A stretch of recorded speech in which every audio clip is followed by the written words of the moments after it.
नमस्कार मित्रांनो, study first एमपीएससीच्या या यूट्यूब चॅनलवर तुम्हा सर्वांचं पुन्हा एकदा मनापासून स्वागत आहे। सो या लेक्चरमध्ये आपण भूगोलाचे रिव्हिजन करणार आहोत आणि भूगोलामध्ये आपला जो आजचा टॉपिक असणार आहे तो म्हणजे महाराष्ट्रातील वनांचे प्रमुख प्रकार। ठीक आहे।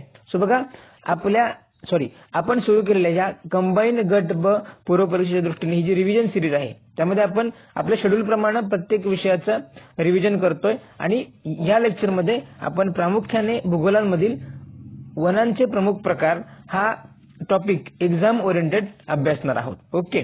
सो बघा, महाराष्ट्रामध्ये वनांचे आपण बघायला गेले तर प्रमुख एकूण 6 प्रकार पडतात।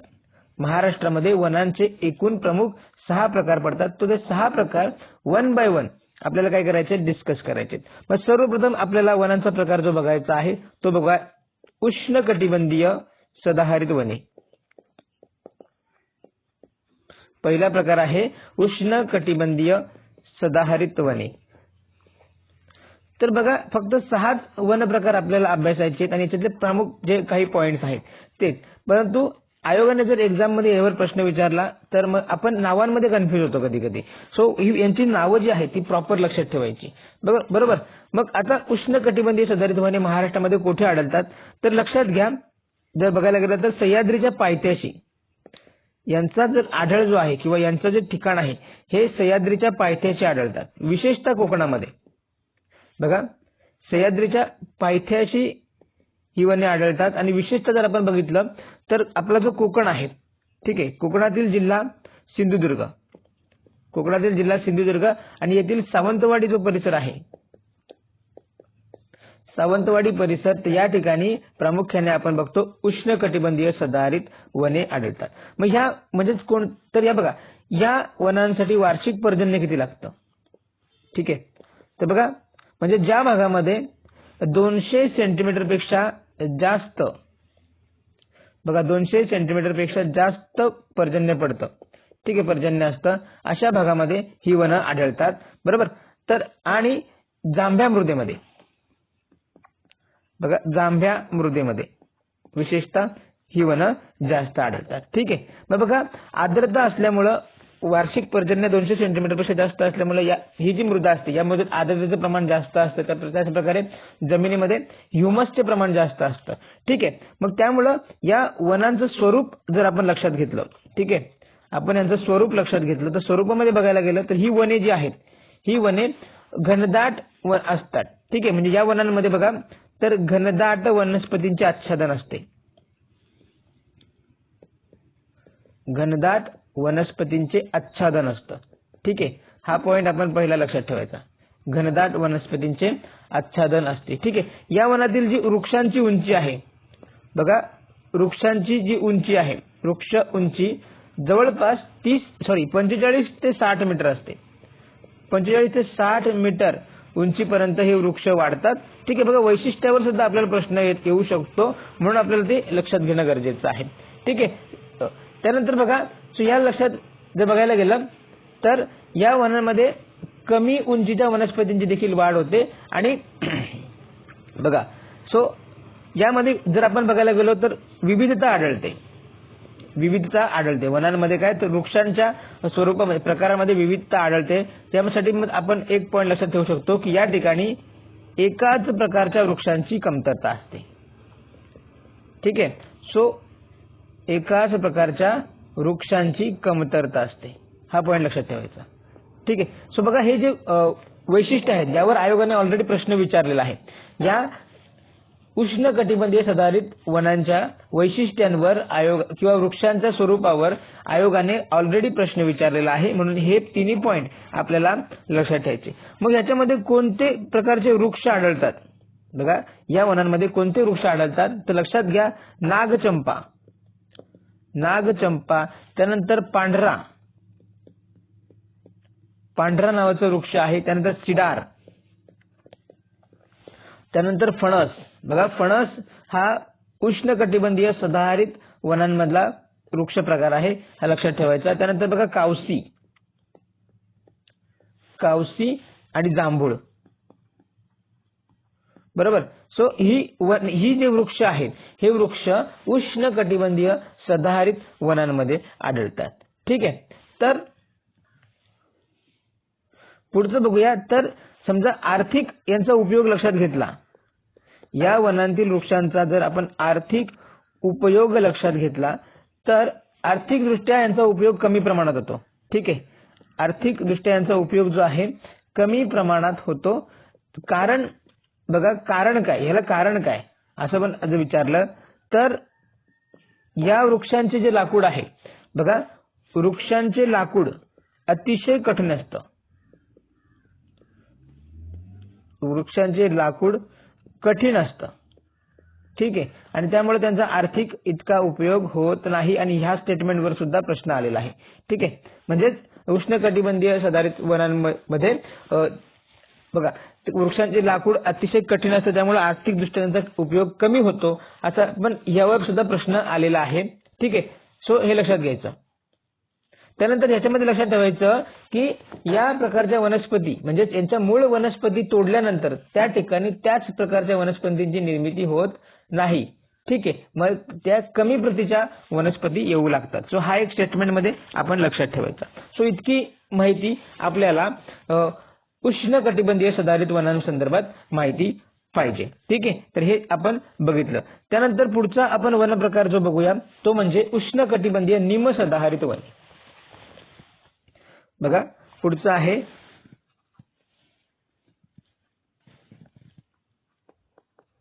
उष्णकटिबंधीय निमसदाहरित वने. बघा, महाराष्ट्रातील प्रमुख 6 वनांपैकी दुसरा प्रकार आपण बघतोय उष्णकटिबंधीय निमसदाहरित वने. सो यांच्या संदर्भात आपल्याला विषय घ्यायचा आहे. बघा, तर ज्या ठिकाणी जे वार्षिक पर्जन्य आहे, वार्षिक पर्जन्य जर बघायला गेलो तर 200 सेंटीमीटर पेक्षा कमी असतो. 200 सेंटीमीटर पेक्षा कमी, तर या ठिकाणी जी वन आहेत ती उष्णकटिबंधीय निमसदाहरित वने वाढतात. ठीक आहे, तर बघा ही जी वने आहेत उष्णकटिबंधीय निमसदाहरित वने, उष्णकटिबंधीय निमसदाहरित वने, तर बघा सदाहरित वने, सदाहरित वने व पानझडी वने, पानझडी वने यांच्या संक्रमण अवस्थेत आढळतात. यांच्या संक्रमण अवस्थेत.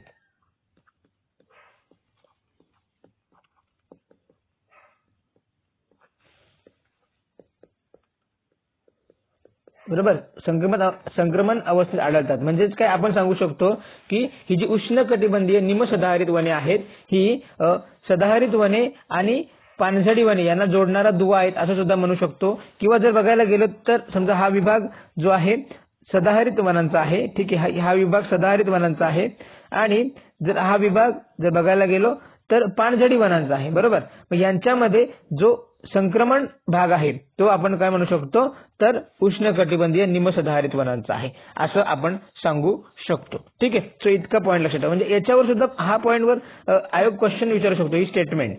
सो त्या दृष्टीने ही लक्षात ठेवायची आहे.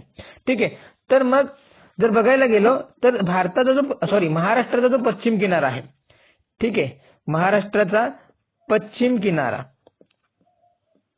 बरोबर, सो या पश्चिम किनाऱ्यावर या उष्णकटिबंधीय निमसदाहरित वनांचा एक सलग पट्टा आपल्याला बघायला भेटतो. ठीक आहे, सलग पट्टा पश्चिम किनाऱ्यावर काय या भागामध्ये या वनांचा कोणत्या तर उष्णकटिबंधीय निमसदाहरित वनांचा एक सलग पट्टा आपल्याला पाहायला मिळतो. ठीक आहे, हा पॉईंट सुद्धा इथे लक्षात ठेवायचा. ठीक आहे, त्यानंतर जर आपला जो सह्याद्री पर्वत आहे, सह्याद्री पर्वताच्या बघा सह्याद्री पर्वताच्या पश्चिम भागात, सह्याद्री पर्वताच्या पश्चिम भागात म्हणजेच कोकणाकडील भागात, बरोबर, पश्चिम भागात घाटमाथ्यावर,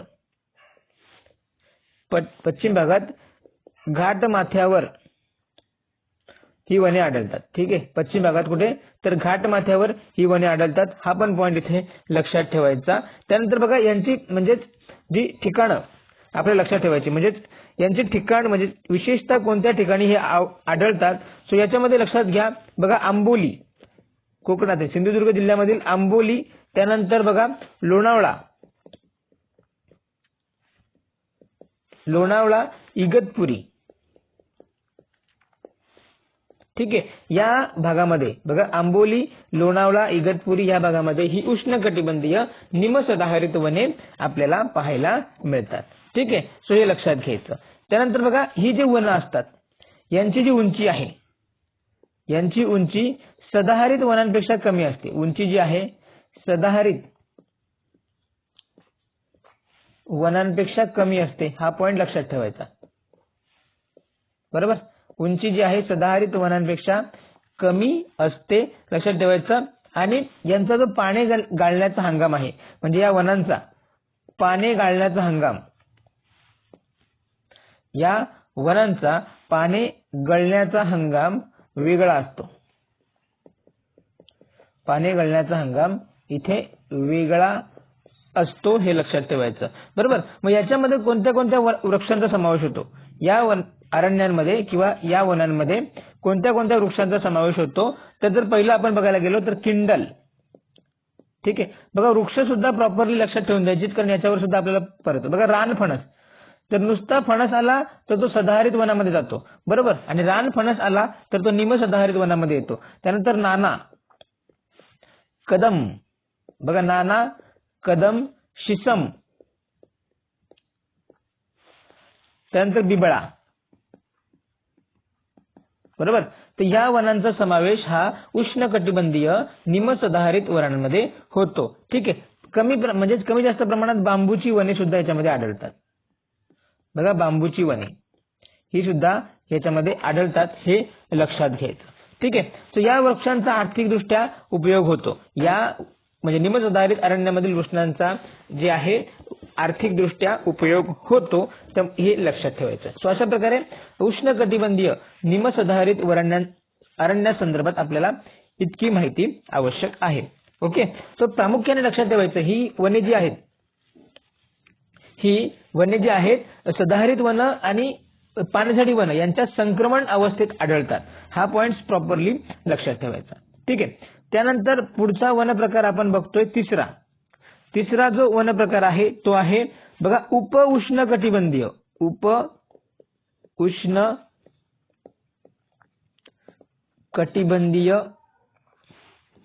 सदाहरित वने. बघा सदाहरित वनांचे दोन प्रकार येतात, एक म्हणजे उष्णकटिबंधीय सदाहरित वने आणि दुसरा आहे तो उपोष्णकटिबंधीय सदाहरित वने. ठीक आहे, सो हे पण प्रॉपरली लक्षात ठेवायचे आहेत. तर बघा उपोष्णकटिबंधीय सदाहरित वनांसंदर्भात आपण आता माहिती घेऊया की ही वनं कुठे आढळतात.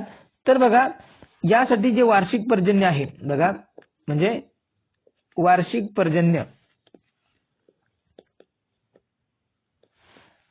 तर बघा 250 सेंटीमीटर पेक्षा जास्त वार्षिक पर्जन्य ज्या भागामध्ये होतं त्या भागामध्ये ही उपोष्णकटिबंधीय सदाहरित वने आढळतात. ठीक आहे, मग बघा सह्याद्री पर्वतावर, विशेषतः सह्याद्री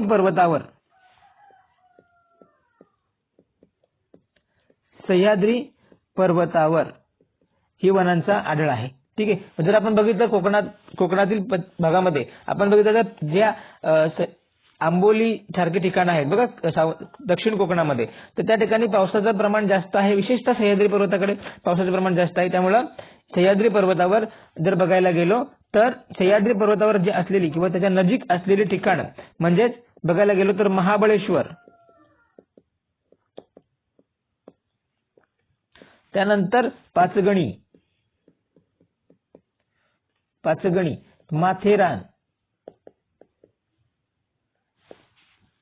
माथेरान आणि भीमाशंकर, विशेषतः या ठिकाणी जर आपण बघायला गेलो तर काय, तर ह्या म्हणजे उपोष्णकटिबंधीय सदाहरित अरण्य आढळतात. त्याच प्रकारे जर बघायला गेलो तर उत्तर महाराष्ट्र, म्हणजे आपला जो उत्तर महाराष्ट्र आहे, उत्तर महाराष्ट्रामध्ये जर विचार करायला गेला तर गाविलगड टेकड्या, बघा गाविलगड टेकड्या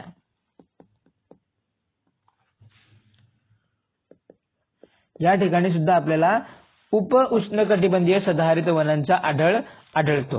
ठीक आहे, हे लक्षात ठेवायचं. मग या प्रकारच्या वृक्षांचं स्वरूप जर आपण बघितलं, ठीक आहे, बघा वृक्षांचं स्वरूप आपण लक्षात घेऊया. ठीक आहे, तर बघायला गेलं तर म्हणजे या ठिकाणी असलेल्या पावसाचं भरपूर प्रमाण असतं, त्याच प्रकारे तापमान कमी असल्यामुळं आणि हवेमध्ये आर्द्रता जास्त असल्यामुळे ही जी वने आहेत ती कशी असतात, सदाहरित असतात. वने कशी असतात, सदाहरित असतात, बरोबर ना.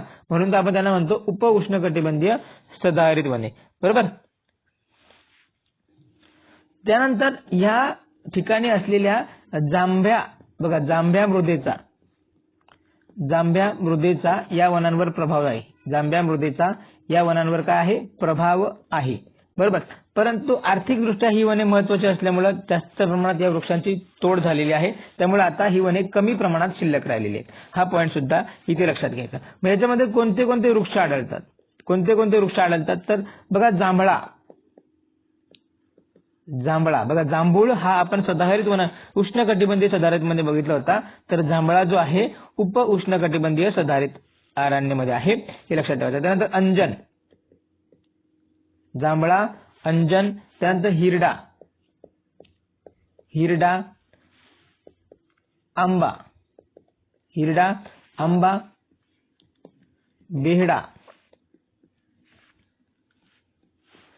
आणि कारवी, विशेषतः कारवी ही म्हणजे हे वृक्ष प्रकार उप उष्णकटिबंधीय सदाहरित वनांमध्ये आढळतात. ठीक आहे. बघा, या वनांचा आर्थिक उपयोग होतो.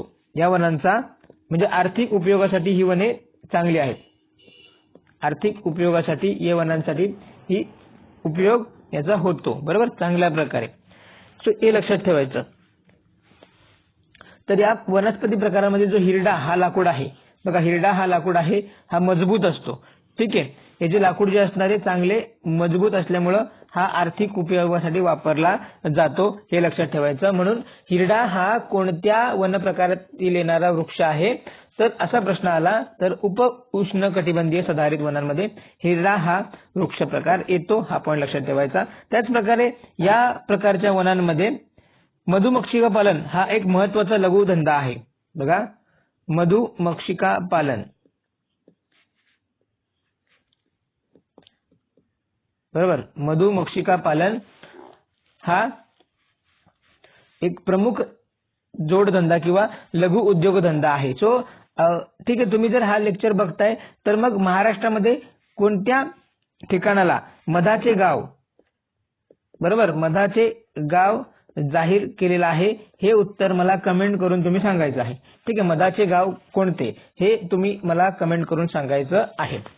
ठीक आहे. सो अशा प्रकारे हा जो आहे उप उष्णकटिबंधीय सदाहरित वनांसंदर्भात आपण प्रकार बघितलेला आहे. ठीक आहे. त्यानंतर या वनांमध्ये आपण पुढचा प्रकार बघतोय तो म्हणजे चौथा, बरोबर. चौथा प्रकार आहे उष्णकटिबंधीय आर्द्र पानझडी वने. बघा, उष्ण कटिबंधीय आर्द्र पानझडी वने. ठीक आहे. आर्द्र म्हणजे ज्या भागामध्ये आर्द्रता असते. ठीक आहे. आर्द्र पानझडी वने, उष्णकटिबंधीय आर्द्र पानझडी वने. या वनांनाच बघा, या वनांना अजून सुद्धा म्हटलं जातं तर उष्णकटिबंधीय, बघा, उष्णकटिबंधीय मान्सून वने यांना म्हटलं जातं. बघा, उष्णकटिबंधीय मान्सून वने सुद्धा यांनाच म्हटलं जातं. मग बघा, जरी प्रश्न असा आला की उष्णकटिबंधीय आर्द्र पानझडी वने आणि किंवा उष्णकटिबंधीय मान्सून वने, तर ती एकाच प्रकारच्या वनांचा तो प्रकार आहे, हे लक्षात ठेवायचं. ठीक. सो या संदर्भात आपण माहिती घेऊया आणि आपल्याला एक्झामच्या दृष्टीने ही उष्णकटिबंधीय पानझडी वने ही महत्वाची आहेत. ठीक आहे, महत्वाची आहेत, हा पॉईंट इथे लक्षात घ्यायचा. म्हणजे या संदर्भात आपण जर बघायला गेलो तर प्रामुख्याने जर विचार केला तर चंद्रपूर आणि गडचिरोली, चंद्रपूर व गडचिरोली, महाराष्ट्रातील चंद्रपूर व गडचिरोली या भागांमध्ये, ठीक आहे, या भागांमध्ये विशेषतः ही उष्ण कटिबंधीय आर्द्र पानझडी वने आढळतात. ठीक आहे. मग या भागातील या वनांना, या उष्ण कटिबंधीय आर्द्र पानझडी वनांना एक विशेष नाव देण्यात आलेलं आहे, ते म्हणजे आलापल्ली वने. बघा, आलापल्ली वने या नावाने ही ओळखली जातात. बघा, चंद्रपूर आणि गडचिरोली या भागामध्ये मान्सून वने किंवा उष्णकटिबंधीय आर्द्र पानझडी वने जी आहेत ही अलापल्ली वने या नावाने ओळखली जातात. ठीक आहे. याशिवाय जर आपण बघितलं तर ही जी वने आहेत चंद्रपूर गडचिरोलीमध्ये आढळतातच. त्याच प्रकारे जो भंडारा जिल्हा आहे, ठीक आहे, भंडारा जिल्हा, गोंदिया जिल्हा यामध्ये सुद्धा आढळतात. ठीक आहे. त्याच प्रकारे जो महाराष्ट्रातील म्हणजे कोकणातील उत्तर कोकण भाग आहे, उत्तर कोकण, ठीक आहे. सो उत्तर कोकणामध्ये जर बघायला गेलो तर ठाणे पालघर, ठाणे आणि पालघर, ठीक आहे. आपण जिल्ह्यांची शॉर्ट नावच लिहितोय, लक्षात ठेवा. भ म्हणजे भंडारा, गो म्हणजे गोंदिया. सो हे प्रॉपरली लक्षात ठेवायचं. ठाणे पालघर भागामध्ये ज्या डोंगर रांगा आहेत, विशेषतः ठाणे पालघर मध्ये ज्या डोंगर रांगा आहेत, सो या डोंगर रांगांवर आपण काय आपल्याला ही अशा प्रकारची उष्णकटिबंधीय आर्द्र पानझडी वने आढळतात. ठीक, हे लक्षात ठेवायचं. त्यानंतर बघा आपला जो सह्याद्री आहे, ठीक आहे, सह्याद्रीच्या पूर्वेला पर्जन्य छायेचा प्रदेश आहे. बघा पर्जन्य छायेचा प्रदेश. तर या ठिकाणी सुद्धा अशा प्रकारची वने आढळतात. पर्जन्य छायेचा जो प्रदेश आहे सह्याद्रीच्या पूर्वेला, बरोबर, तर त्या ठिकाणी सुद्धा आपल्याला ही आर्द्र पानझडी वने आढळतात, हे लक्षात ठेवायचं. शंभू महादेव आणि जो हरिश्चंद्र बालाघाट आणि सातमाळा डोंगर रांगा ज्या आहेत, बघा आपण ज्या प्रमुख डोंगर रांगा बघितल्या होत्या, शंभू महादेव, ठीक आहे, शंभू महादेव, हरिश्चंद्र बालाघाट,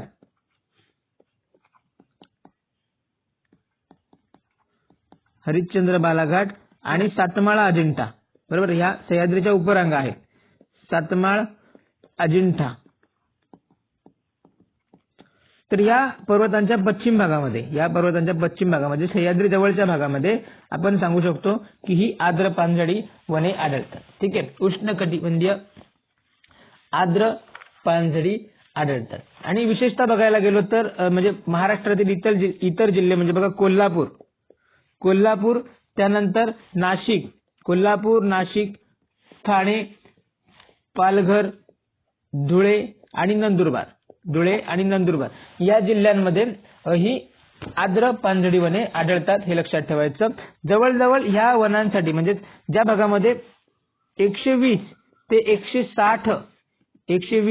160 सेंटीमीटर पर्यंत पाऊस पडतो, बरोबर, पाऊस म्हणजे किंवा पर्जन्य असतं, वार्षिक पर्जन्य 120 ते 160 सेंटीमीटर असतं, त्या भागामध्ये ही वने आढळतात. त्यानंतर जर बघायला गेलं तर म्हणजे स्वरूपामध्ये बघायला गेलं, या वृक्षाचं स्वरूप जर बघायला गेलं तर याच्यामध्ये मध्यम स्वरूपाची घनदाट वने आढळतात. मध्यम घनदाट वने, ठीक आहे, एकदमच जास्त घनदाट नाही तर मध्यम घनदाट वने आढळतात. हा पॉईंट लक्षात ठेवायचा. त्यानंतर याच्यामध्ये अधूनमधून सदाहरित वृक्ष आढळतात. ठीक आहे. या वृक्षांची जर उंची बघायला गेलं, उंची विचारात घेतली तर उंची 30 ते 40 मीटर, 30 ते 40 मीटर इतकी या वृक्षांची उंची येते, हे सुद्धा लक्षात ठेवायचं आहे. मग या वृक्षांमध्ये म्हणजे आर्थिकदृष्ट्या ही अतिशय महत्वाची वृक्ष आहेत. ठीक आहे. बघा उष्णकटिबंधीय आर्द्र पानझडी वने जी आहेत ही आर्थिकदृष्ट्या अतिशय महत्वाची आहेत. मग याच्यामध्ये जे वृक्ष प्रकार आहेत ते कोणते कोणते आपण बघूया. वृक्ष प्रकार बघा, तर याच्यामधला जो प्रमुख वृक्ष आहे तो म्हणजे सागवान. ठीक आहे. प्रमुख वृक्ष कोणता आहे? सागवान. सो आर्थिकदृष्ट्या अतिशय महत्वाचा हा वृक्ष. त्यानंतर बघा ऐन, सागवान, ऐन, मग हिरडा, त्यानंतर बिबळा. ठीक आहे. बिबळा, येरूल, किंडल,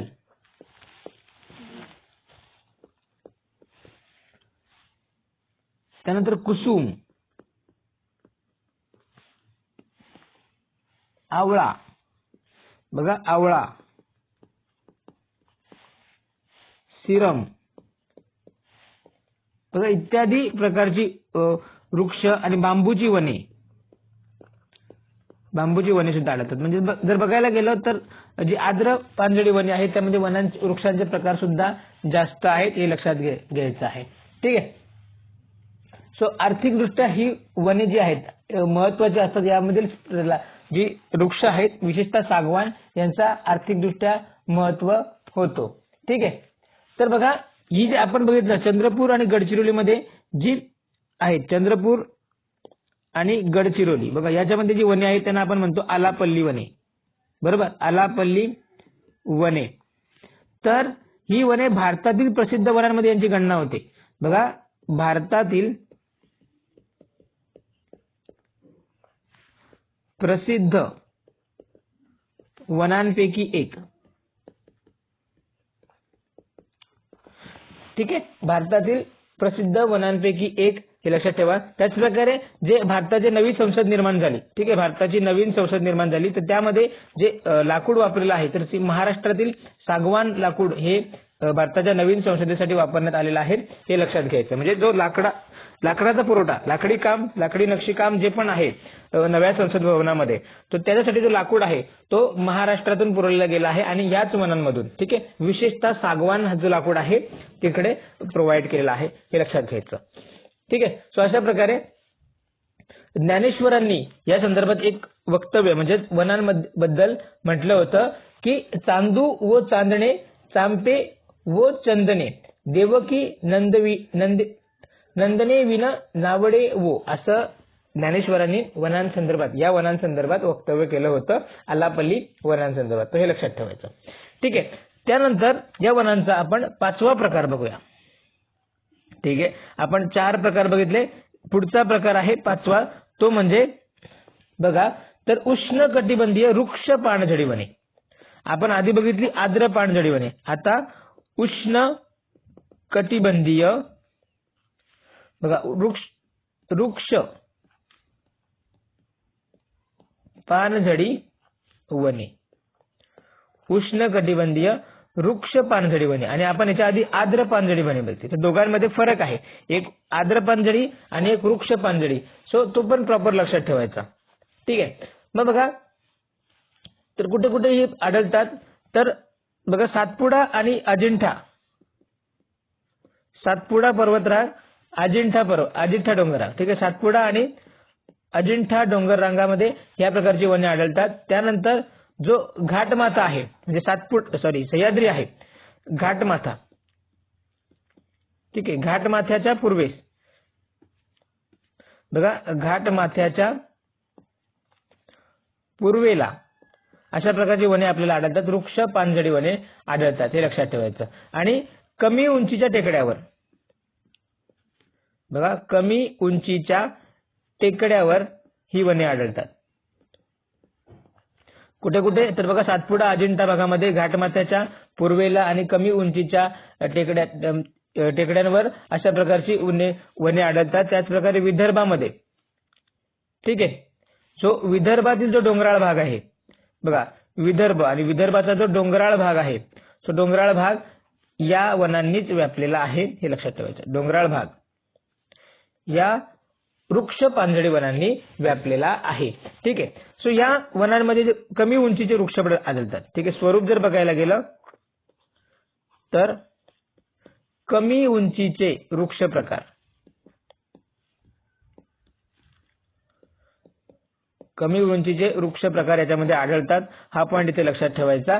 त्यानंतर जर बघायला गेलो तर यामध्ये गवताळ प्रदेशही आढळतात. ठीक आहे. बघा, गवताळ प्रदेश, अधूनमधून गवताळ प्रदेश आढळतात या भागांमध्ये, म्हणजे या उष्ण कटिबंधीय वृक्ष पानझडी वनांच्या भागांमध्ये गवताळ प्रदेश आढळतात. बघा, 80 ते 120 सेंटीमीटर पर्जन्य असलेल्या भागांमध्ये विशेषतः ही वने आढळतात. ठीक आहे. 80 ते 120 सेंटीमीटर पर्जन्य असलेल्या भागांमध्ये ही जी वने आहेत ही आढळतात, हे लक्षात ठेवायचं. ठीक आहे. त्यानंतर बघा, यांचं विशेष स्वरूप म्हणजे की पाण्याच्या अभावामुळे, म्हणजे आता 80 ते 120 सेंटीमीटर पर्जन्य असल्यामुळे पाण्याचा बहुत करून अभावच असणार. ठीक आहे. पाण्याच्या अभावाने बहुत करून ही जी वृक्ष असतात ती पर्णहीन असतात. ठीक आहे. काय असतात? पर्णहीन. म्हणजे बाष्पीभवन कमी व्हावं म्हणून ही वृक्ष काय करतात, तर पाणी गाळतात. बरोबर. मग बहुत करून काय असतात, ही वृक्ष पर्णहीन असतात, हे लक्षात ठेवायचं. मग यामध्ये कोणते कोणते वृक्ष प्रकार आढळतात बघा, उष्ण कटिबंधीय वृक्ष पानझडीमध्ये आढळणारे वृक्ष प्रकार जर आपण लक्षात घ्यायला गेलो तर 1 बाय 1 आपण याच्यामधले वृक्ष प्रकार बघूया. तर सगळ्यात महत्त्वाचा याच्यामध्ये सागवान हा वृक्ष प्रकार आढळतो. तर बघा सागवान हा जो वृक्ष प्रकार आहे उष्ण कटिबंधीय आर्द्र पानझडी वने आणि वृक्ष पानझडी वने या दोन्ही प्रकारच्या वनामध्ये आढळतो, हे लक्षात घ्यायचं. त्यानंतर बघा म्हणजे बरेचसे जे वृक्ष आहेत ह्याच्यामध्ये कॉमन आहेत. धावडा, ठीक आहे, धावडा, त्यानंतर शिसम, बघा शिसम, त्यानंतर तेंदू, तेंदू, पळस, ठीक आहे, पळस आपल्याला विशेष करून जो आहे वृक्ष पानझडी वनांमध्ये आढळतो, हे लक्षात घ्या. पळस, त्यानंतर बीजसाल, बीजसाल, त्यानंतर लेंडी, त्यानंतर हेडी, बघा बेल, बेल वृक्ष, त्यानंतर खैर, बघा खैर, तर खैर सुद्धा आर्थिकदृष्ट्या महत्वाचा वृक्ष आहे, खैर. त्यानंतर अंजन, ही सर्व वृक्ष प्रकार जर आपण बघितले ते या वृक्ष पानझडी वनांमध्ये होतो. ठीक आहे. तर बघा यांचा जर आर्थिक उपयोग आपण लक्षात घेतला, आर्थिक उपयोग जर आपण लक्षात घेतोय, सो आर्थिक उपयोगामध्ये जर बघायला गेलो तर ह्या म्हणजे यामधील बरीच जे वृक्ष असतात, बरेच जे वृक्ष हे टिंबर म्हणून वापरले जातात. ठीक आहे, काय तर टिंबर म्हणून वापरले जातात, ही एक कन्सेप्ट लक्षात ठेवायची, टिंबर म्हणून वापरले जातात. ठीक आहे. त्याच प्रकारे इंधन म्हणून या लाकडांचा उपयोग होतो, इंधन म्हणून या लाकडांचा उपयोग केला जातो, हे लक्षात ठेवायचं. त्यानंतर आपण जो बघितला खैर वनस्पती, हा जो खैर वनस्पती आहे याचा उपयोग कात निर्मितीसाठी होतो, खैराचा उपयोग कात निर्मितीमध्ये उपयोग केला जातो, त्यामुळे त्याचं आर्थिकदृष्ट्या महत्त्व आहे, हे लक्षात ठेवायचं. ठीक आहे. त्यामुळे बघा तर या वनांचा आर्थिक उपयोग जास्त असल्यामुळे या वनांवर मानवाचं नेहमीच अतिक्रमण होत राहिलेलं आहे, त्यामुळे यांचं प्रमाण जे आहे ते हळूहळू कमी होत चाललेलं आहे. ठीक आहे. त्याच प्रकारे बघा की महाराष्ट्रात सर्वाधिक कोणत्या वनांचं प्रकार म्हणजे प्रमाण असेल तर पानझडी वनांचं, म्हणजे आर्द्र आणि वृक्ष पानझडी मिळून ही वनं महाराष्ट्रामध्ये सर्वाधिक आहेत, हा पॉईंट लक्षात घ्यायचा. ठीक. नेक्स्ट आपण ह्या वन प्रकारामधला 6वा वन प्रकार आपण बघूया. 6वा वन प्रकार आहे तो म्हणजे बघा उष्ण कटिबंधीय काटेरी वने, उष्ण कटिबंधीय काटेरी वने. तर प्रामुख्याने बघा उष्ण कटिबंधीय काटेरी वने प्रामुख्याने मध्य महाराष्ट्रामध्ये ही वने अधिक आढळतात. उष्ण काटेरी वने जी आहेत मध्य महाराष्ट्रात वनांच्या म्हणजे नद्यांच्या खोऱ्यांच्या परिसरात ही जी वने आहेत ही आढळतात, हे लक्षात ठेवायचं. ठीक आहे. त्याच प्रकारे डोंगर रांगा आणि कमी उंचीच्या पठारावर ही काटेरी वने आढळतात. विशेषतः जर बघायला गेलो तर बघा पुणे जिल्हा, त्याच्यानंतर सातारा जिल्हा, त्यानंतर सांगली जिल्हा, नगर जिल्हा, या जिल्ह्यांच्या पूर्व भागात बरोबर आपल्याला ही काटेरी अरण्य आढळतात. त्यानंतर बघा सोलापूर, त्यानंतर मराठवाडा जर आपण विचार केला, मराठवाडा, सोलापूर, मराठवाडा आणि विदर्भ, ठीक आहे, या भागात सुद्धा ही काटेरी वनं आढळतात, हे पॉईंट लक्षात घ्यायचं. ज्या ठिकाणी जर बघायला गेलं तर पर्जन्य म्हणजे या वनांच्या भागामध्ये पर्जन्याचे जे प्रमाण आहे हे 80 सेंटीमीटर पेक्षा कमी असतं, म्हणजे खूपच कमी, बरोबर.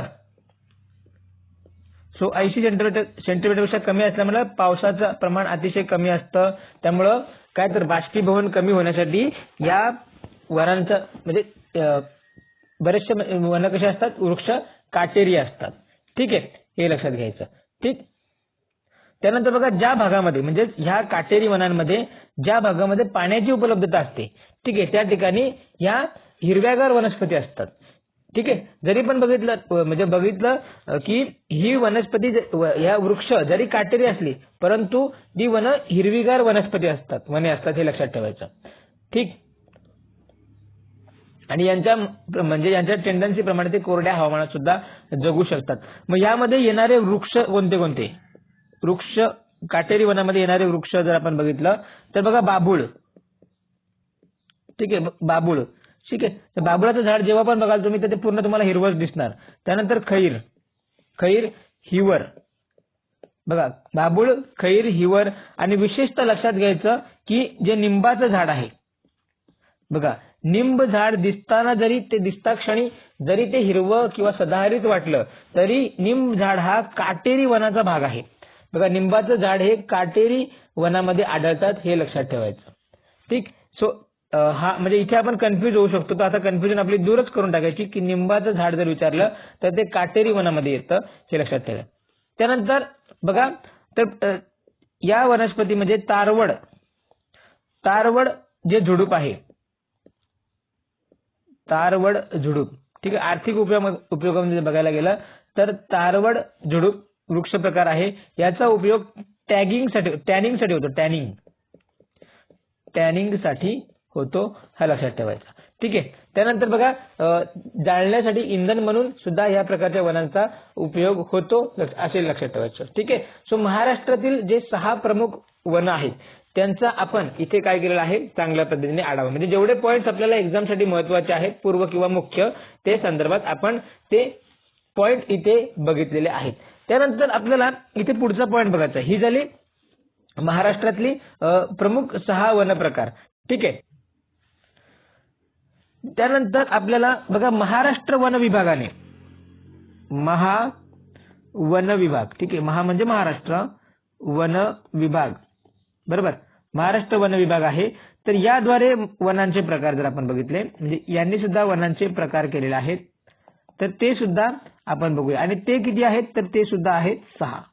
महाराष्ट्र वन विभागाद्वारा वनांचे प्रकार आहेत 6.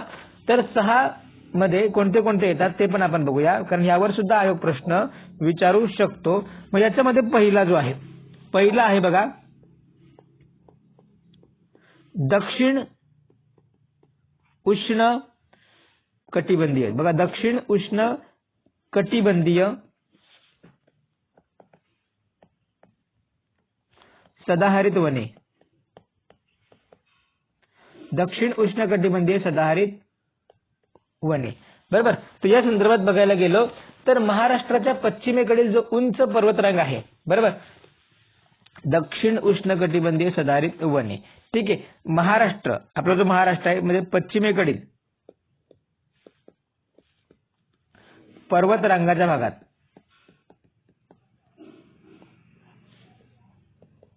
ठीक आहे, पश्चिमेकडील पर्वतरांगांच्या भागात हे जे उष्ण कटिबंधीय सदाहरित वने आढळतात, दक्षिण उष्ण कटिबंधीय सदाहरित वने आढळतात. ठीक आहे. तर ही वने जी आहेत, ही वने बघा पाणलोट क्षेत्राच्या संरक्षणाबरोबर जलसंधारणाचे कार्य करतात. बघा, कार्य, यांचं महत्वाचं कार्य आपण लक्षात घ्यायचं की पाणलोट क्षेत्र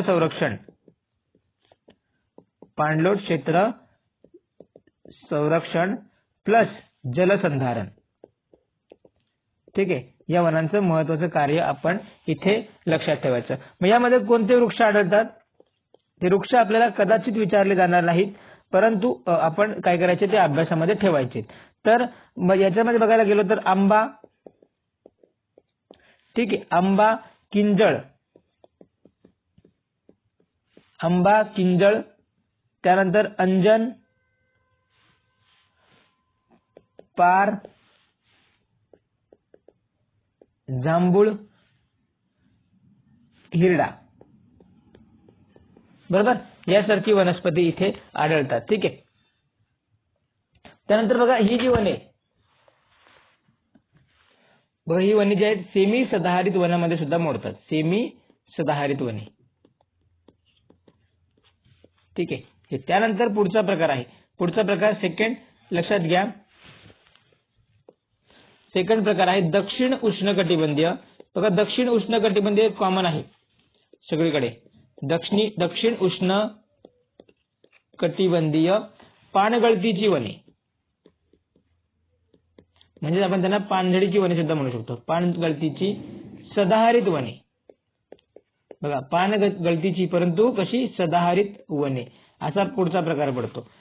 मग यामध्ये कोणत्या कोणत्या वृक्षांचा समावेश, तर बघा, दक्षिण उष्ण कटिबंधीय पानगळतीची सदाहरित वने प्रामुख्याने जर आपण बघायला गेलो तर ठाणे, पालघर, महाराष्ट्रातील जिल्हे ठाणे, पालघर, बरोबर, या जिल्हा, त्याचप्रकारे सह्याद्रीचा डोंगराळ भाग.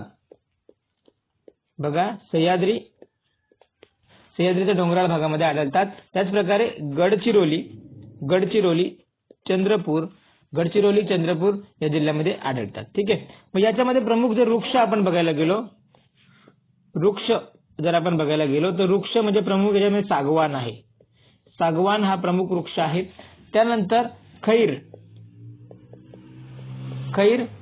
शिसम, त्यानंतर बघा सादडा वृक्ष आहे. किंजळ वृक्ष आहे, धावडा, बीजसाल, कुंभी, तिवस यासारखे वृक्ष जे आहेत हे दक्षिण उष्णकटिबंधीय पानगळती सदाहरित वनांमध्ये आढळतात. ठीक आहे. जर बघायला गेलो तर या प्रकारची वने ही समृद्ध आहेत आणि महाराष्ट्रामध्ये त्याचं क्षेत्र जर आपण बघितलं, ठीक आहे, 2018-19च्या अहवालानुसार महाराष्ट्राचं म्हणजे याचं क्षेत्र, या वनांचं क्षेत्र जे आहे हे 3410 चौरस किमी. ठीक आहे, 3410 चौरस किमी. ठीक आहे, एवढं यांचं क्षेत्र आहे. आणि एकूण वनांच्या यांची जी एकूण वनक्षेत्राची या दमट वनांची जी टक्केवारी आहे ती 5.5%. 5.5% ही टक्केवारी आहे, हे लक्षात ठेवायचं. ओके. त्यानंतर पुढचा प्रकार आहे, तिसरा प्रकार, म्हणजे महाराष्ट्र वन विभागानुसार जे वनांचा तिसरा प्रकार जो आपण बघूया, तर बघा दक्षिण उष्णकटिबंधीय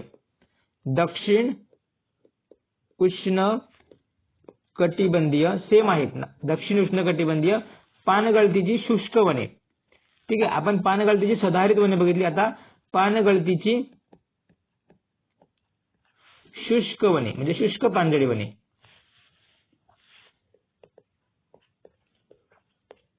ओके. तर बघा महाराष्ट्रामध्ये या पानगळती म्हणजे शुष्क पानगळती वनांचं प्रमाण सर्वाधिक आहे. महाराष्ट्रामध्ये सर्वाधिक कोणत्या वनांचं प्रमाण आहे, तर शुष्क पानगळतीचे वनांचं प्रमाण सर्वाधिक आहे. ठीक आहे, हे लक्षात ठेवायचं. म्हणजे सर्वाधिक वने जी आहेत ही शुष्क वने आहेत असं सुद्धा आपण लक्षात ठेवायचं. शुष्क वने सर्वाधिक आहेत. ठीक आहे. मग लक्षात घ्या कुठे कुठे आढळतात ही वनं, तर बघा नाशिक जिल्हा, त्यानंतर खानदेश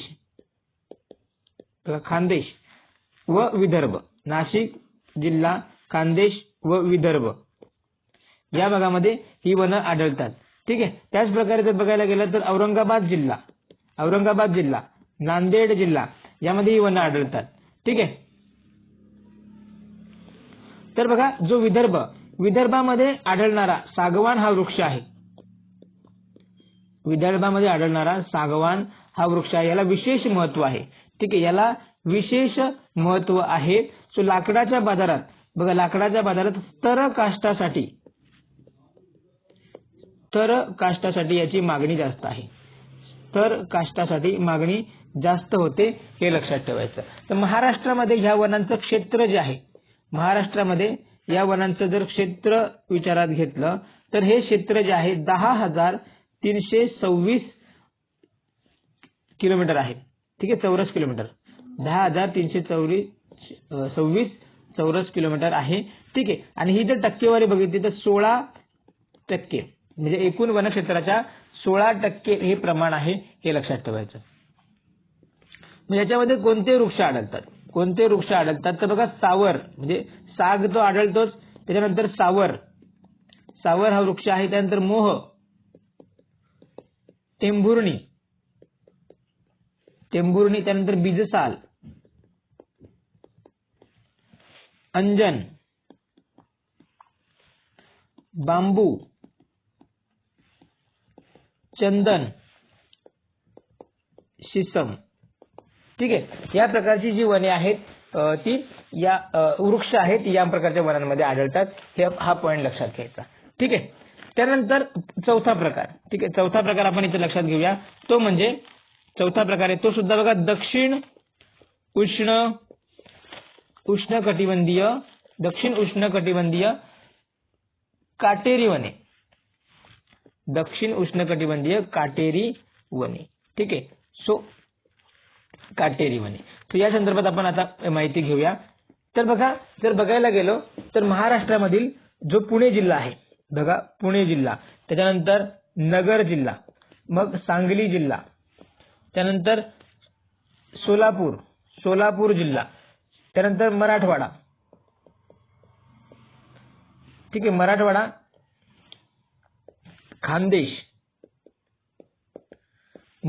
खानदेश आणि पश्चिम विदर्भ, विदर्भामधील पश्चिम विदर्भ जो आहे या भागामध्ये, या प्रकारच्या कमी पावसाच्या भागामध्ये ही वने आढळतात. ठीक आहे, कमी पावसाच्या वनामध्ये ही वने आढळतात. ठीक आहे, तर जर बघायला गेलं तर या वनांचं क्षेत्र आहे, क्षेत्र जर बघायला गेलो तर 40,602 किलोमीटर इतकं क्षेत्र आहे यांचं. म्हणजे जर बघायला गेलं तर 40,602 किलोमीटर क्षेत्र आहे. म्हणजे महाराष्ट्राचं एकूण क्षेत्र वनक्षेत्रापैकी 63% क्षेत्र या खुरट्या म्हणजे काटेरी वनस्पतीचं आहे, हे लक्षात घ्यायचं. म्हणजे महाराष्ट्रामध्ये काटेरी वनांचं सर्वाधिक क्षेत्र आहे. ठीक आहे, याच्या आधी आपण बघितलं होतं की जे महाराष्ट्रामध्ये सर्वात जास्त क्षेत्र कोणाचं आहे तर शुष्क वनांचं, बरोबर. परंतु जर म्हणजे क्षेत्रानुसार किंवा वनस्पतींच्या विभागानुसार बघितलं, यांनी व्यापलेल्या क्षेत्रानुसार, ठीक आहे, ते क्षेत्रानुसार जर बघितलं तर 40,602 क्षेत्रावर काय आहेत तर काटेरी वने आहेत. म्हणजे एकूण क्षेत्राच्या 63%. पण जर वनांच्या आच्छादनाचं प्रमाण घेतलं, ठीक आहे, जे वनांची घनताचं प्रमाण घेतलं तर सर्वाधिक शुष्क वने आहेत. हा पॉईंट पण इथे लक्षात ठेवा. ठीक आहे, क्षेत्रानुसार यांनी जागा जास्त व्यापलेली आहे, हा पॉईंट लक्षात घ्यायचा. त्यानंतर पुढचा 5वा प्रकार आहे तो म्हणजे दक्षिण उष्णकटिबंधीय समशीतोष्ण रुंदपर्णी पर्वतीय वने. लक्षात घ्या, 5वा प्रकार दक्षिण उष्णकटिबंधीय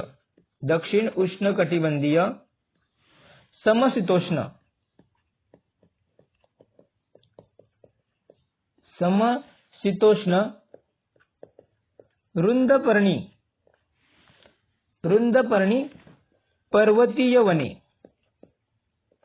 रुंदपर्णी पर्वतीय वने. ठीक आहे, तर लक्षात घ्या, दक्षिण उष्णकटिबंधीय समशीतोष्ण रुंदपर्णी पर्वतीय वने असा एक प्रकार पडतो. तर लक्षात घ्या, कोल्हापूर, सातारा, रायगड व पुणे याच जिल्ह्यामध्ये, बघा कोल्हापूर, सातारा, रायगड आणि पुणे या जिल्ह्यामध्ये फक्त ही वने आढळतात. ठीक आहे, ही वने विशेषतः या म्हणजे जिल्ह्यातील घाटमाथ्यावर ही वने आढळतात, हे लक्षात ठेवायचं. मग बघा, म्हणजे जर आपण बघितलं तर आंबोली आपण बघतो सिंधुदुर्गमध्ये येतो, परंतु कोल्हापूरच्या नजदीक येतो. ठीक आहे, आंबोली, त्यानंतर महाबळेश्वर,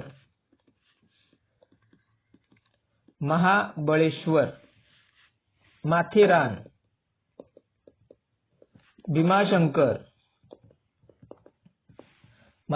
भीमाशंकर परिसरामध्ये ही वृक्ष आढळतात. ठीक आहे, हे लक्षात ठेवायचं. या वनांचं जे एकूण क्षेत्र आहे ते 15% आहे.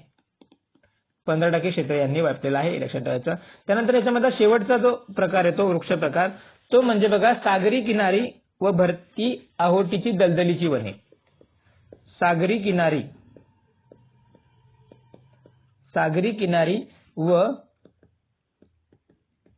भरती ओहोटीची दलदलीची वने, बरोबर. यांना आपण खारफुटीची वने सुद्धा म्हणतो. ठीक आहे, कोणती वने तर आपण यांना खारफुटीची वने सुद्धा म्हणू शकतो म्हणजे काय म्हणतोच, खारफुटीची वने. ओके, सो अशा पद्धतीने मग जर बघायला गेलो तर महाराष्ट्रामध्ये जो कोकण किनारा आहे, बघा कोकण किनारा ह्या भागामध्ये विशेषतः ही खारफुटीची वने किंवा सागरी किनारी व भरती ओहोटीची दलदलीची वने आढळतात. ठीक आहे, तर विशेषतः यांचं कार्य काय तर जे समुद्रतट आहे याचं संरक्षण करणं या वनांचं काम आहे. ठीक आहे, मग याच्यामध्ये कोणते कोणते वृक्ष आढळतात तर बघा, याच्यामध्ये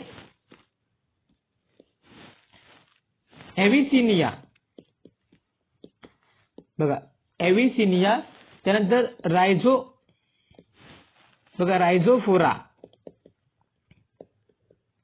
म्हणजे विशेषतः जी ब्रायोफायटा गट आहे, आपण वनस्पती वर्गीकरणामध्ये ब्रायोफायटा बघितला, ठीक आहे. सो या ब्रायोफायटा गटातील जे वनस्पती असतात त्या विशेषतः खारफुटी जे वनांमध्ये येतात हे लक्षात ठेवायचं. ठीक आहे.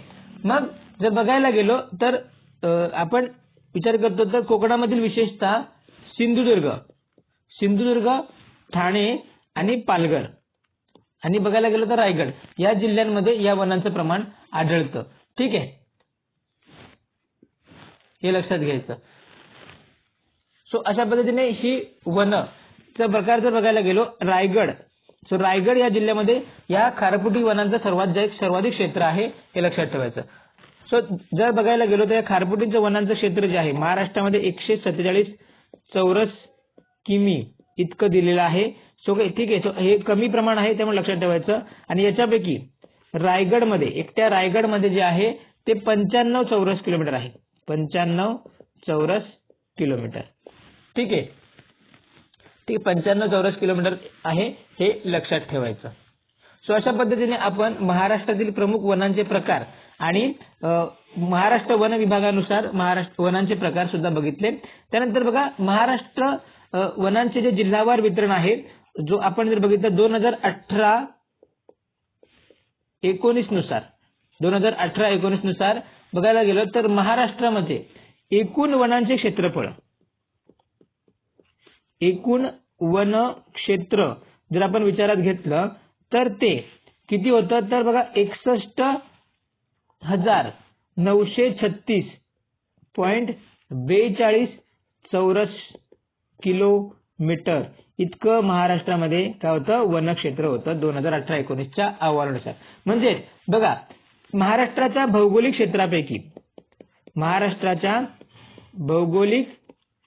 क्षेत्रापैकी ते किती होतं फक्त 20.1% होतं. 20.1% आणि ह्यावर प्रश्न विचारलेला आहे. सो हे लक्षात ठेवायचं. 20.1% होतं. हा पॉईंट इथे लक्षात ठेवायचा. मग महाराष्ट्रामध्ये वनांच्या क्षेत्रानुसार बघा वन क्षेत्रानुसार पहिले 5 जिल्हे जर आपण बघायचं झालं पहिले 5 तर त्याच्यामध्ये सर्वाधिक वनक्षेत्र जे आहे महाराष्ट्रामधील गडचिरोली या जिल्ह्यामध्ये येतं. सर्वाधिक वनक्षेत्र गडचिरोलीमध्ये येतं. त्यानंतर दुसऱ्या क्रमांकावर चंद्रपूर, तिसऱ्या क्रमांकावर येतो ठाणे पालघर, चौथ्या क्रमांकावर येतो अमरावती आणि 5व्या क्रमांकावर येतो नाशिक. ठीक आहे, सर्वाधिक जिल्ह्यांच्या क्षेत्रानुसार. त्यानंतर बघा सर्वात कमी किंवा आपण सांगू शकतो शेवटचे 5 जिल्हे. काय म्हणू शकतो शेवटचे 5 जिल्हे. बरोबर. मग शेवटच्या 5 जिल्ह्यामध्ये जर आपण बघितलं तर क्षेत्रानुसार हे काय आहे क्षेत्रानुसार शेवटचे 5 जिल्हे. तर शेवटच्या 5 जिल्ह्यांमध्ये सगळ्यात कमी क्षेत्र जे आहे मुंबई शहर. ठीक आहे, मुंबई शहर. त्यानंतर बघा लातूर जिल्हा, मग मुंबई उपनगर. ठीक आहे, बघा 2 नंबरला लातूर आहे हे विसरायचं नाही. त्यानंतर उस्मानाबाद म्हणजे धाराशिव, त्यानंतर परभणी. हे शेवटचे 5 जिल्हे आहेत. हा पॉईंट इथे लक्षात ठेवायचा. सो अशा पद्धतीने महाराष्ट्रातील जे वनक्षेत्र किंवा 2018-19च्या अहवालानुसार हे आपण बघितलं. त्यानंतर बघा भारतीय वन संरक्षण सर्वेक्षण अहवाल 2021 नुसार. ठीक आहे, हा करंटचा पॉईंट होता. भारतीय वन सर्वेक्षण अहवाल 2021 नुसार वनक्षेत्रानुसार महाराष्ट्राचा 21वा क्रमांक लागतो. महाराष्ट्राचा 21वा क्रमांक लागतो. हा पॉईंट लक्षात ठेवायचा. ठीक आहे, मग या क्षेत्रानुसार सुद्धा जर बघितलं तर महाराष्ट्रामध्ये सर्वाधिक वनक्षेत्र कोणत्या जिल्ह्यामध्ये येतं. सर्वाधिक वनक्षेत्र जर आपण बघितलं तर सर्वाधिक वनक्षेत्र महाराष्ट्रामध्ये गडचिरोलीमध्ये येतो. कुठे येतो या क्षेत्रानुसार सर्वाधिक वनक्षेत्र कुठे येतं तर गडचिरोलीमध्ये येतं. हे लक्षात ठेवायचं. ठीक आहे, आणि सर्वात कमी मुंबई शहर. सर्वात कमी कुठे येतं मुंबई शहर. सर्वात कमी येतं मुंबई शहर, हे लक्षात ठेवायचं. वनक्षेत्रानुसार जर बघितलं सर्वाधिक कुठे येतं तर गडचिरोलीमध्ये. ठीक आहे, सर्वात कमी शहरमध्ये. आणि प्रमाणानुसार बघितलं, प्रमाण म्हणजे टक्केवारी जर विचार घेतली, ठीक आहे, टक्केवारी विचारात घेतली तर सर्वाधिक जे आहे बघा, सर्वाधिक हे गडचिरोलीमध्येच आहे. सर्वाधिक कुठे आहे? गडचिरोली. परंतु सर्वात कमी जे आहे, सर्वात कमी याचा विचार केला तर लातूरमध्ये सर्वात कमी प्रमाण आहे. ठीक आहे, कारण लातूरचं क्षेत्र जास्त आहे मुंबई शहरपेक्षा आणि त्याच्यामध्ये असलेला वनस्पतींच्या क्षेत्राच्या दृष्टीने त्यामध्ये असलेले वनांचे जे प्रमाण आहे ते कमी बसतं. म्हणून जर प्रमाणानुसार विचारलं तर ते लातूरमध्ये येतं आणि क्षेत्रानुसार विचारलं कमी तर शहरमध्ये येतं. ठीक आहे, सो अशा पद्धतीने हे पॉइंट्स आपण लक्षात घेतलेले आहेत. ठीक, त्यानंतर जर बघायला गेलो तर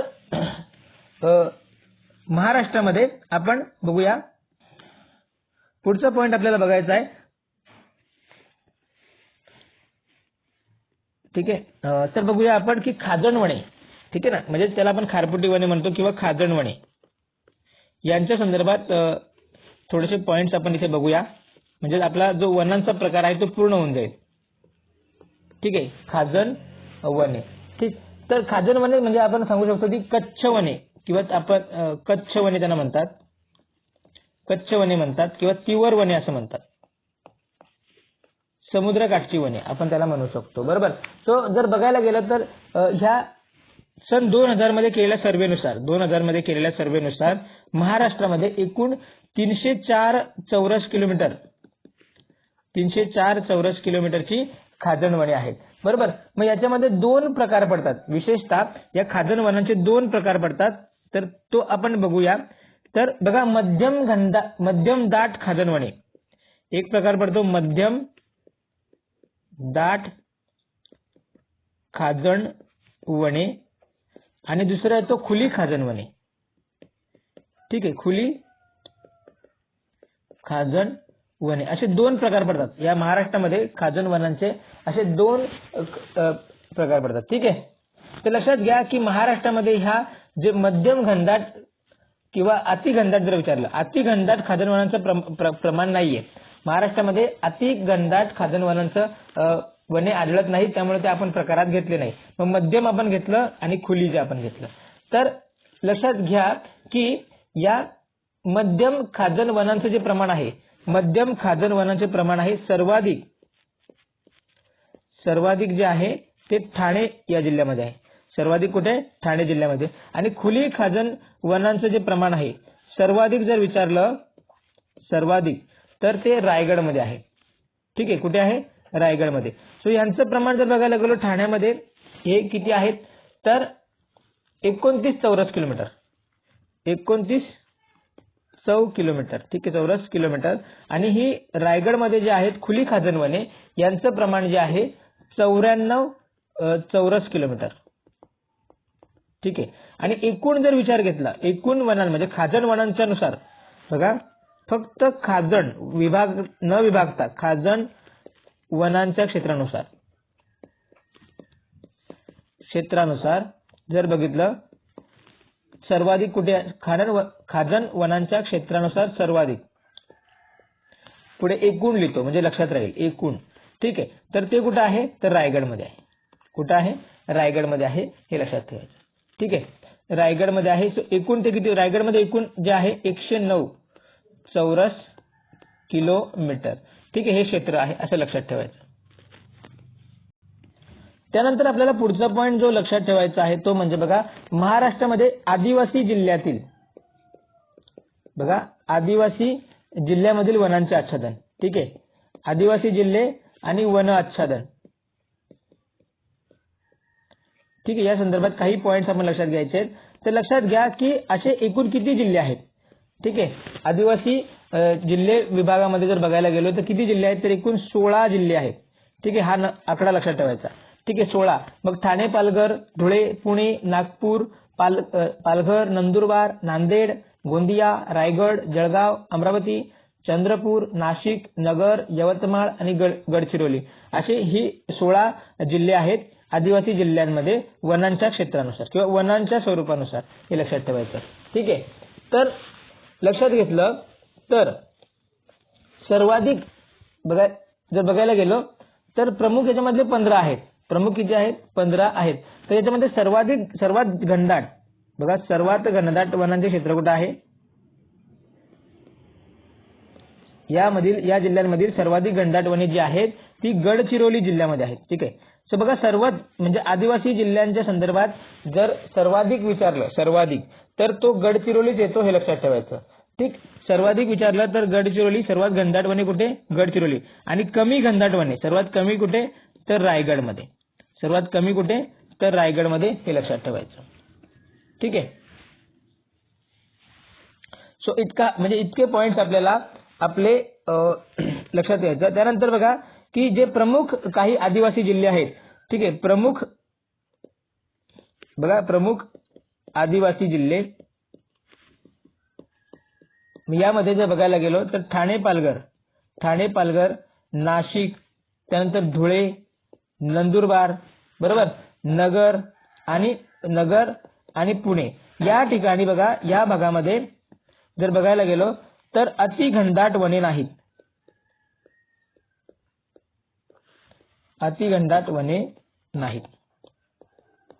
ठीक आहे. तर मग बघायला गेलो तर या प्रमुख आदिवासी जिल्ह्यांमध्ये अतिघनदाट वने, त्यानंतर मध्यम घनदाट वन, खुले वन आणि खुरटी वन असे प्रकार पडतात. ठीक आहे. तर बघा अतिघनदाट आपण बघितला, त्यानंतर बघा मध्यम आहे आणि खुले. तर मध्यम आणि खुल्यांमध्ये जर विचार केला तर या ठिकाणी सुद्धा सर्वाधिक कुठे येतात? तर सर्वाधिक जी येतात ती गडचिरोलीमध्ये येतात. सर्वाधिक कुठे येतात? गडचिरोलीमध्ये येतात, हे लक्षात ठेवायचं.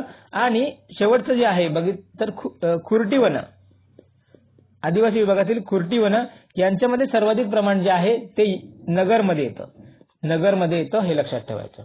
ठीक आहे.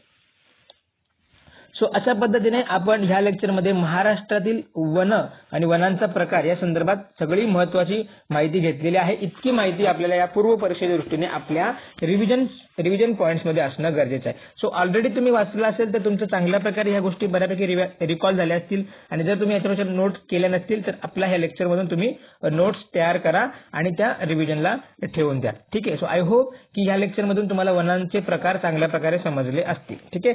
सो ह्या लेक्चरचा कंटेंट तुम्हाला आवडला असेल तर नक्की मित्रांनो आपल्या व्हिडिओला लाईक करा. ठीक आहे. त्याचप्रकारे आतापर्यंत तुम्ही आपल्या स्टडी फर्स्ट MPSCच्या YouTube चॅनलला सबस्क्राईब केलं नसेल तर नक्की सबस्क्राईब करून घ्या. प्लस बेल आयकनला हिट करा जेणेकरून जे नोटिफिकेशन्स आहेत ते तुम्हाला मिळतील. आणि जास्तीत जास्त आपल्या चॅनलला शेअर करा जेणेकरून सर्व विद्यार्थ्यांना हे जे लेक्चर्स आहेत ते मोफत अवेलेबल आहेत तर ते त्यांना ते बघायला मिळतील आणि त्यांच्या एक्झाममध्ये त्यांना अभ्यासाला थोडी मदत होईल. ठीक आहे. सो या ठिकाणी आपण थांबतोय. नेक्स्ट लेक्चरमध्ये आपण महाराष्ट्रातील राष्ट्रीय उद्याने व अभयारण्ये या संदर्भात आढावा घेणार आहोत. सो तो सुद्धा व्हिडिओ तुम्ही नक्की पूर्ण बघा. आणि याच्या आधी आपण महाराष्ट्राचा राजकीय आणि प्राकृतिक भूगोल सुद्धा बघितलेला आहे. त्याचप्रकारे लोकसंख्या चॅप्टर आपण कव्हर केलेला आहे. ठीक आहे. सो ते सुद्धा नक्की बघून घ्या. येणाऱ्या एक्झाममध्ये त्या व्हिडिओ लेक्चरचा तुम्हाला नक्कीच फायदा होईल. सो या ठिकाणी आपण थांबतोय. Thank you very much.